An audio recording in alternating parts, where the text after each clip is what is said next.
Salve, salam damai sejahtera untuk kita semua. Kembali lagi dengan saya, Rafaela Benedikta Naben dengan NIM 23101181 dari kelas PKK 4, Prodi Pendidikan Keagamaan Katolik, Sekolah Tinggi Agama Katolik Negeri Pontianak. Pada kesempatan kali ini, kembali lagi saya akan menjelaskan mengenai hasil resume saya yang saya resumekan pada pertemuan kami yang keempat pada hari Senin tanggal 17 Maret 2025 dalam mata kuliah Sejarah Gereja Indonesia. Nah, teman-teman, pada pertemuan kami yang keempat kemarin kami membahas mengenai misi Katolik pada masa kolonial Belanda. Nah, teman-teman penasaran tidak sih apa saja misi Katolik dalam masa kolonial Belanda ini? Yuk, jangan berlama-lama, langsung saja ke videonya. Jadi teman-teman, misi Katolik pada masa kolonial Belanda ini dibagi menjadi beberapa bagian. Di antaranya yang pertama itu awal misi Katolik di Indonesia. Misi Katolik pertama kali ini diperkenalkan oleh bangsa Portugis pada abad ke-16, terutama di Maluku. Setelah Belanda ini menguasai Nusantara atau VOC, melanggar penyebaran agama Katolik menyebabkan kemunduran dari misi Katolik ini. Kemudian yang kedua, pengaruh dari VOC itu sendiri pada tahun 1602 sampai 1799. VOC di sini mendukung agama Protestan dan menekan agama Katolik. Umat Katolik dipaksa berpindah ke Protestan untuk menjalankan iman secara sembunyi-sembunyi. Nah, pastor di Katolik dilarang berkarya secara terbuka dan gereja-gereja Katolik diubah menjadi gereja Protestan.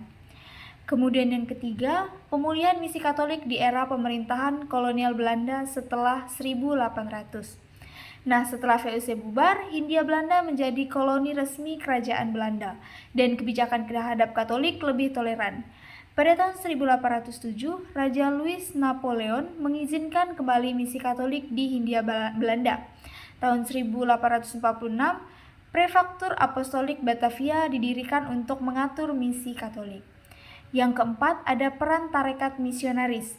Sejumlah tarekat misionaris berperan penting dalam pengembangan gereja Katolik di Indonesia. Di antaranya ada Serikat Yesus atau Jesuit yang aktif di Jawa, Sumatera, dan Kalimantan. Yang kedua ada Societe Verbi Divin atau SVD. Itu fokus di Nusa Tenggara dan Kalimantan. Yang ketiga ada Kongregasi Misi atau CM, Lazarit yang mengembangkan pendidikan dan pastoral. Dan yang terakhir ada Misionaris Hati Kudus atau MSC. Ini aktif di Papua dan di Maluku. Kemudian yang kelima ada kontribusi misi Katolik. Yang pertama itu ada pendidikan dengan mendirikan sekolah-sekolah Katolik yang masih eksis hingga kini. Yang kedua ada kesehatan dengan mendirikan rumah sakit dan klinik untuk melayani masyarakat tanpa memandang agama.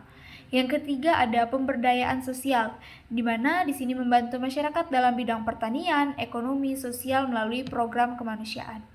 Dan yang terakhir ada tantangan dari misi Katolik itu sendiri. Resistensi dari pemerintahan kolonial, terutama pada masa awal VOC, persaingan dengan Protestan yang didukung oleh Belanda, interaksi dengan agama lokal seperti Islam yang telah lebih dahulu berkembang. Nah, jadi teman-teman, kesimpulan dari pertemuan kami yang keempat kemarin itu adalah misi Katolik pada masa kolonial Belanda menjadi dasar perkembangan gereja Katolik di Indonesia hingga saat ini. Pengaruhnya masih terasa melalui berbagai institusi pendidikan, kesehatan, dan sosial yang didirikan oleh para misionaris. Sekian teman-teman, hasil resume singkat dari saya. Semoga resume ini bermanfaat bagi teman-teman di luar sana. Sekian dan terima kasih. Salam damai sejahtera untuk kita semua. Tuhan Yesus memberkati. Bye-bye.